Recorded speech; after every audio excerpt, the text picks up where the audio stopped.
It started with a look. That subtle, dismissive glance people give when they think you don't belong. The kind of look that crawls under your skin, even when you try to ignore it. It was a bright Saturday afternoon at the Riverside Mall. Polished marble floors gleaming under the soft glow of track lights. The hum of chatter mixing with upbeat pop music echoing through the open space. The kind of place where people browsed without urgency, sipping overpriced lattes and carrying designer shopping bags. A woman in a tailored navy blue jumpsuit walked calmly through the mall. She was striking, tall, poised, with rich brown skin that seemed to glow under the lights. Her hair was styled in sleek waist-length braids, and a delicate gold necklace rested just above her collarbone. She moved with quiet confidence, the click of her heels precise and steady. But it was the silence that followed her that gave it away. The cashier at the high-end boutique watched her a little too closely, lips pressed into a thin line. A man standing nearby whispered something to his wife, and the woman's eyes darted toward the floor. The subtle hum of conversation seemed to thin around her, replaced by an almost palpable tension. Then it happened. A security guard, tall and stocky in a black uniform, approached with deliberate steps. "Excuse me, ma'am," he said, his tone clipped. "We've had reports." Her brows lifted. "Reports," a customer said. "You've been acting suspiciously." His eyes swept over her, as if searching for justification. A few feet away, a middle-aged woman with sharp features and a pearl necklace stood with arms crossed. "She's been walking around the stores without buying anything," the woman said, her voice low but sharp enough to cut. "Just watching people." The guard's hand hovered near his radio. "I'm going to have to ask you to step outside while we sort this out." The woman's gaze sharpened. Her lips parted as if to respond, but before she could, the guard's hand moved toward his belt. His radio crackled to life. "I'm calling this in," and just like that, the whisper of casual suspicion had swelled into full-blown accusation. A hush fell over the crowd. Eyes followed her. Silent judgment hung in the air. She took a breath. Steady, controlled. "I think," she said softly, her tone measured, but edged with steel, "you might want to reconsider." The guard's hand lingered on his radio. The woman with the pearls smirked, and then the sound of approaching footsteps filled the air. Someone important, was coming. She didn't flinch. She knew exactly what was about to happen. Two uniformed police officers entered the mall with quick, purposeful strides. Their radios crackled as they approached the scene, eyes already scanning for signs of trouble. The woman with the pearls stepped forward, her chin lifted. "Yes, officers, that's her." One of the officers, a tall man with a square jaw and narrowed eyes, glanced at the woman in the navy jumpsuit. "Ma'am," he said, his hand resting on his holstered gun, "we need to ask you a few questions."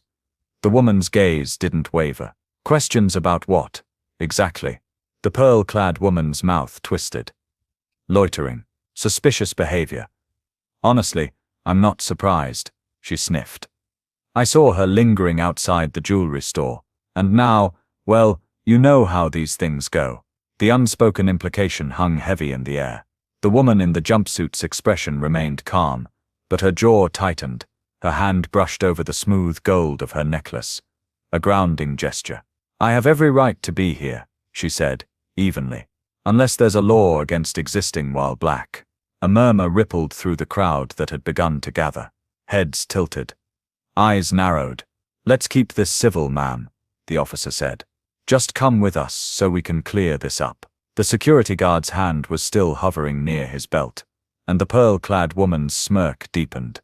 And then, a young store clerk, a teenager with wide eyes and trembling hands, stepped forward hesitantly. "Wait.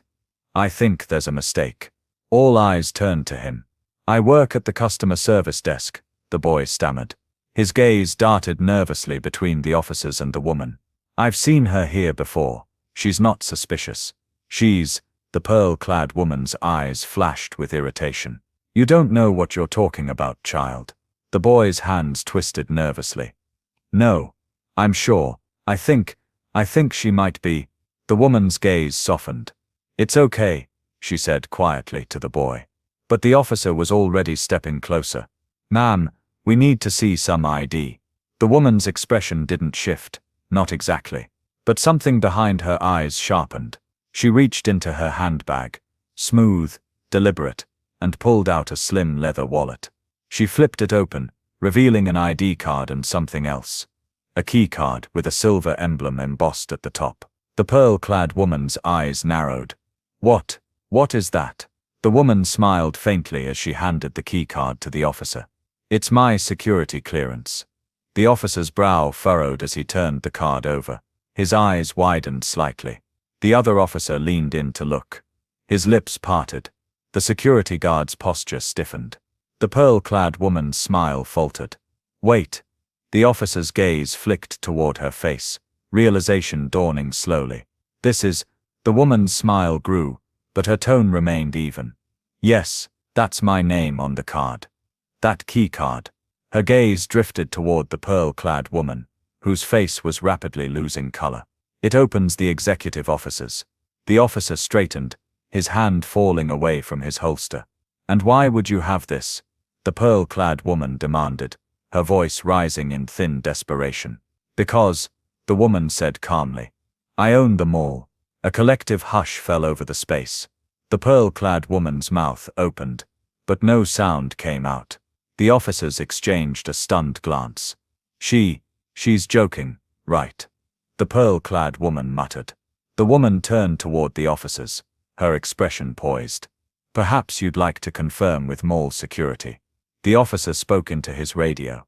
After a tense pause, a voice on the other end confirmed it. Ma'am, we're so sorry, the officer said quickly. His face flushed. We didn't realize. Of course you didn't. The woman with the pearls took a stumbling step back. I didn't know. You assumed. The woman's eyes darkened, the edge in her voice cutting clean through the silence. The pearl-clad woman's face crumpled. I wasn't trying to. Yes, you were. The woman in the navy jumpsuit stepped forward, her gaze steady. You saw a black woman where you didn't expect her to be. And instead of questioning your assumption, you called the authorities. A flicker of shame crossed the pearl-clad woman's face. The young store clerk stood frozen nearby, his mouth slightly open. The crowd was watching, still and silent. The woman's gaze softened. Next time, consider asking a question before making an accusation. And then, without another word, she turned, her heels clicking sharply against the marble floor, and walked away. The woman's footsteps echoed across the polished marble floor as she walked toward the center of the mall.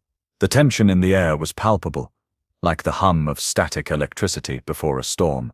The officers stood frozen, the pearl-clad woman still clutching her purse with whitening knuckles. The young store clerk was wide-eyed, his chest rising and falling in shallow breaths. But the woman in the navy jumpsuit remained calm, controlled. She reached the large circular fountain in the center of the mall, a grand, multi-tiered display with crystal-clear water cascading over polished stone, and turned to face the crowd that had gathered.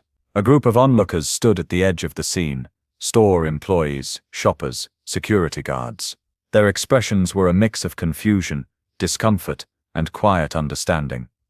The pearl-clad woman's voice cut through the tense silence. But why?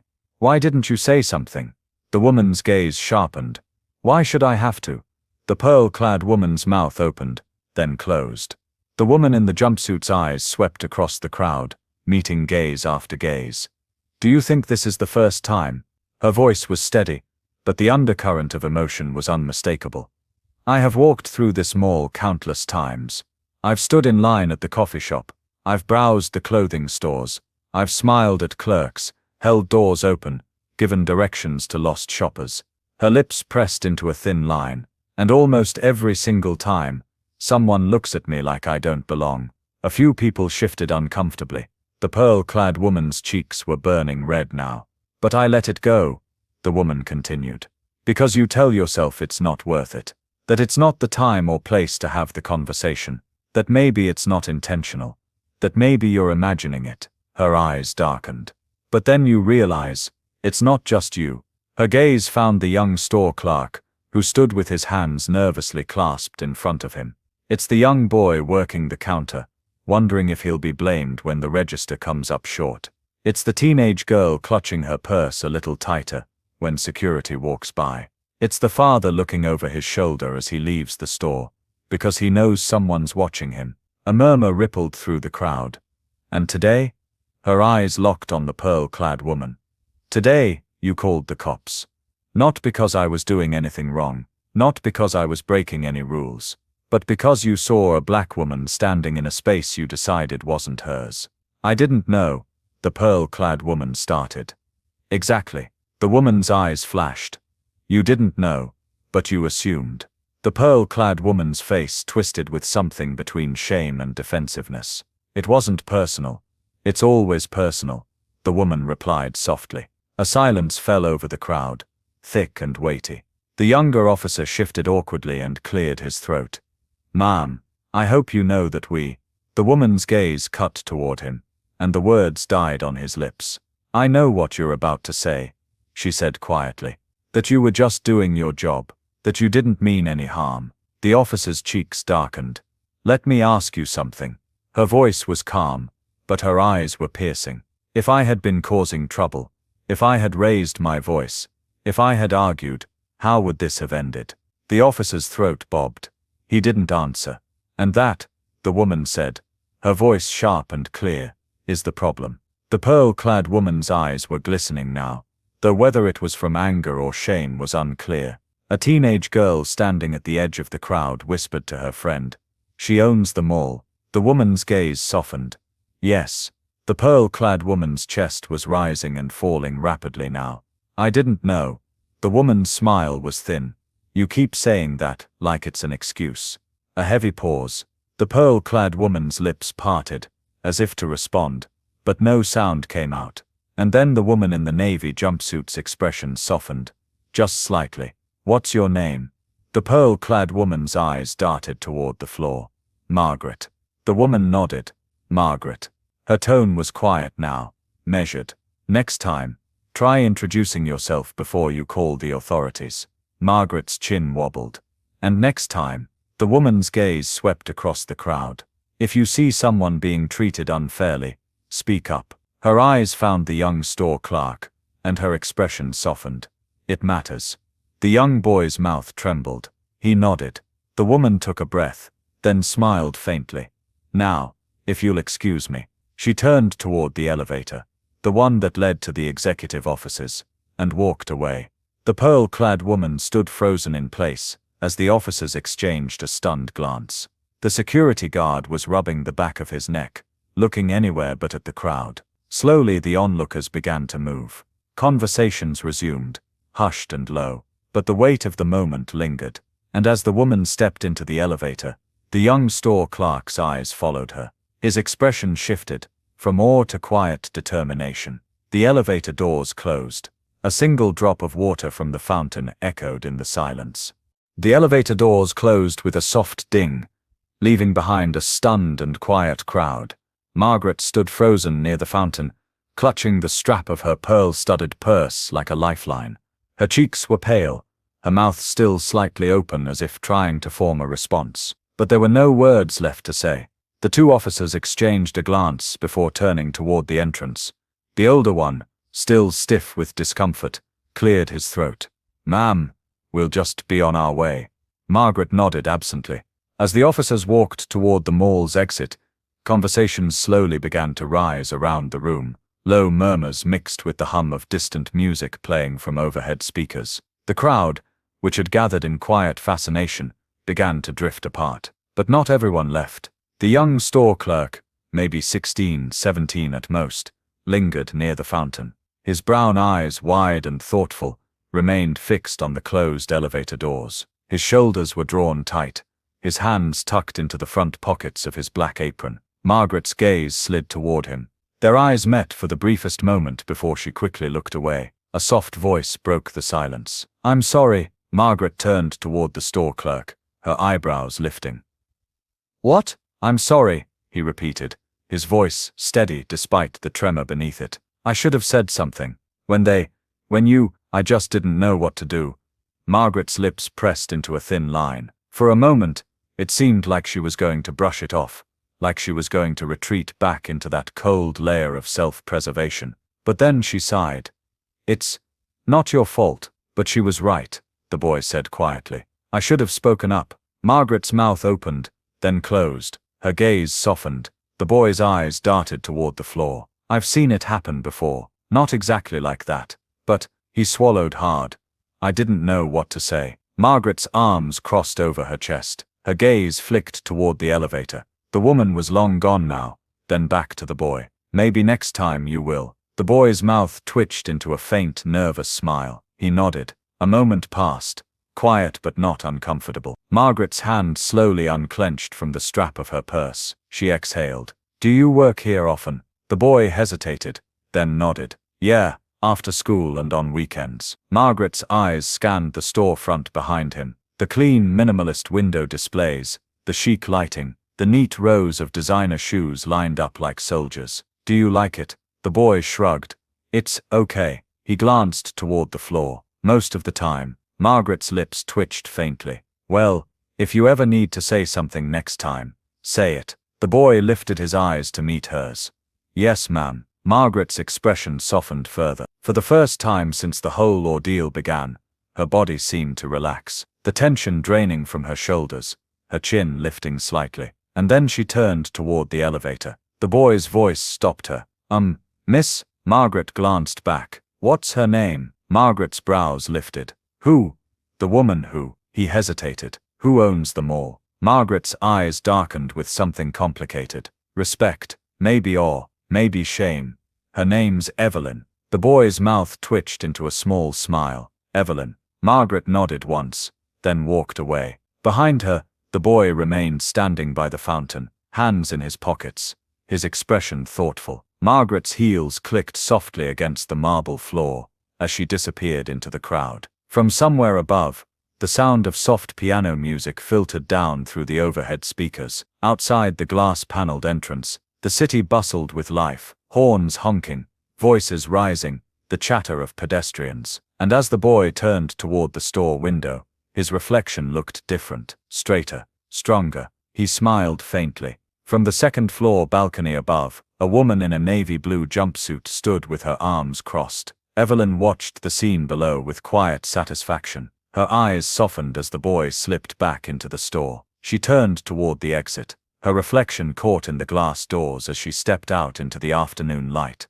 composed, calm, and entirely in control. A week later, the mall was different. Not physically, but in the way it breathed. The store clerk, who once stood frozen in fear, now smiled more easily at customers. He held himself taller when he spoke. He wasn't afraid to make eye contact anymore. And Margaret, well, Margaret had been seen in the mall again.